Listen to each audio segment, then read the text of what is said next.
आपला तालुका आपली बातमी।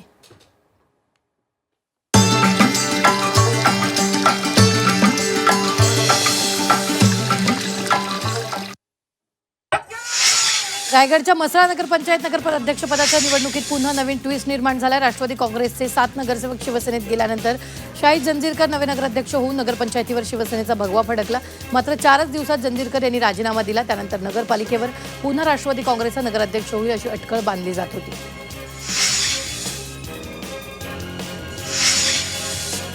रत्नागिरी जिल्ह्यात सर्वाधिक दरडप्रवण गावं आहेत। इथं 303 गावं दरडप्रवण असून 122 गावांचं सर्वेक्षण करण्यात आलं। यातील 5 गावं अत्यंत धोकादायक श्रेणीत, 9 गावं मध्यम धोकादायक श्रेणीत आहेत।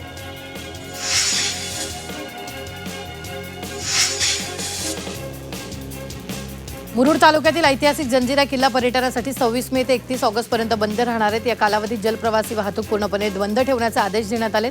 पावसामुळे समुद्रात वाढणाऱ्या वादळी वाऱ्यांचा वेग, उंच लाटांमुळे जंजिरा किल्ला बंद ठेवण्याचा निर्णय घेतला। मावळच्या ऐतिहासिक भूमीत पुन्हा एकदा इतिहासाचा गूढ समोर ठेवण्यात आलेला आहे। विसापूर गडाच्या आडवाटेवर एक प्राचीन आणि अपरिचित भुयार आढळली। भटकंती करताना सफर 361 किल्ल्याची सामाजिक प्रतिष्ठानच्या दुर्गसेवकांना ही भुयार सापडली। आता या शोधांमुळे मावळच्या इतिहासातील अनेक न उलगडलेले पैलू समोर येण्याची शक्यता आहे।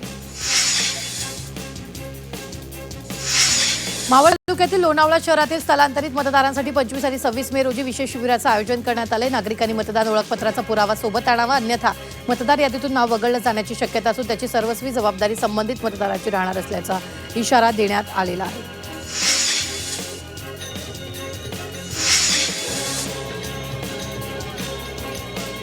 मुरबाड इथं घरगुती गॅस सिलेंडर वेळेवर मिळत नसल्यानं नागरिकांनी गॅस एजन्सी विरोधात भजन आंदोलन केले। एजन्सीकडून मोठ्या प्रमाणात काळाबाजार होत असल्याचा आरोप नागरिकांनी केला। तरी संताप व्यक्त न करता हरिनामाचा सुजन मार्ग अवलंबलेला आहे। सांगलीच्या पलूसमध्ये पाणी प्रश्नावरून आरपीआयचं पंचायत समितीच्या कार्यालयासमोर आंघोळ आंदोलन करण्यात आले। बुर्ली इथं पिण्याच्या पाणी पुरवठा होत नसल्यानं वस्तीत नागरिकांचे प्रचंड हाल होत असल्याचा आरोप करत आंघोळ आंदोलन करण्यात आलेलं आहे। रायगडच्या काशी समुद्रकिनारी रोबोटिक जीव रक्षकामुळे पर्यटक महिलेचा जीव वाचलाय। त्यामुळे रोबोटिक वॉटरक्राफ्टची उपयुक्तता पुन्हा अधोरेखित झालेली आहे। वाशिम जिल्ह्यातील रिसोड शहरावर पाणी टंचाईचं संकट अधिक गडद होत असल्याचं चित्र आहे। शहराला पाणी पुरवठा करणाऱ्या आडोळ प्रकल्पात केवळ 10.94% पाणीसाठा शिल्लक आहे। त्यामुळे शहरातील विविध प्रभागांमध्ये पाणी पुरवठा कपात केलाय। मात्र पाण्याचा काटकसरीने वापर करावा असं आवाहन यावेळी प्रशासनाकडून करण्यात आलेलं आहे।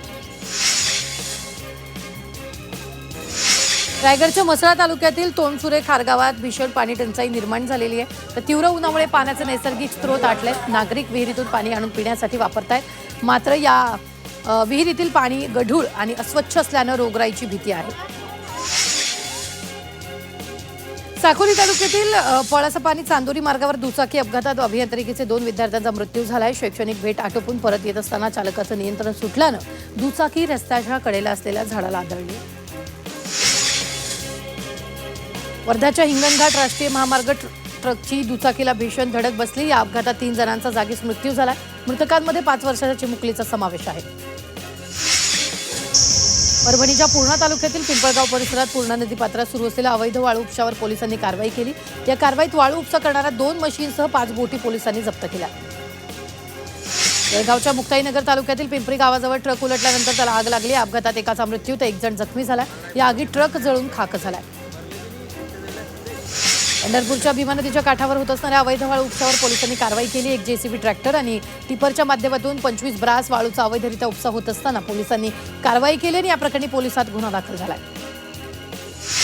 वाशिम जिल्ह्यातील रिसोड पोलिसांनी चोरीच्या गुन्ह्याचा अवघ्या काही तासात छडा लावला। रिसोड बसस्थानक परिसरातील चोरी प्रकरणी पोलिसांनी महिलेला ताब्यात घेतलं। या प्रकरणी महिलेकडून सोन्याचे दागिने, मोबाईलसह एकूण 6,12,800 रुपयांचा चोरीचा मुद्देमाल जप्त होतो। गोंदियात खळबळजनक घटना घडली। दुकानात झोपलेल्या व्यावसायिकाची धारदार शस्त्रानं निर्घृण हत्या केली। हत्येनंतर आरोपी फरार झाला आणि या प्रकरणी रावणवाडी पोलीस ठाण्यात गुन्हा दाखल झाला असून पुढील तपास सुरू आहे। बीड जिल्ह्यातील गेवराई तालुक्यात रक्तरंजित हाणामारीची घटना समोर आली आहे। गंगावाडी शिवारात रात्री गाण्याचा आवाज कमी करण्यावरून 2 गट आमने सामने आले आणि वाद थेट तुंबळ हाणामारीपर्यंत पोहोचला। लोखंडी गज, दगड, लाठ्या काठ्या आणि कोयत्यांनी एकमेकांवर हल्ला करण्यात आला। या मारामारीत तब्बल 10 ते 11 जण जखमी झाले असून त्यामध्ये लहान मुलांचा समावेश आहे। सांगली मिरज तालुक्यातील आरग इथं चक्क शेतातून मोबाईलचा अख्खा टॉवर चोरीला गेला. 19 लाख किमतीचा मोबाईल टॉवर 6 ते 11 मे दरम्यान चोरी गेला. या प्रकरणी मिरज ग्रामीण पोलीस ठाण्यात गुन्हा दाखल झालाय. मात्र 100 फूट उंचीचा भला मोठा टॉवर चोरीला गेला कसा, हा प्रश्न आता पोलिसांच्या समोर आहे.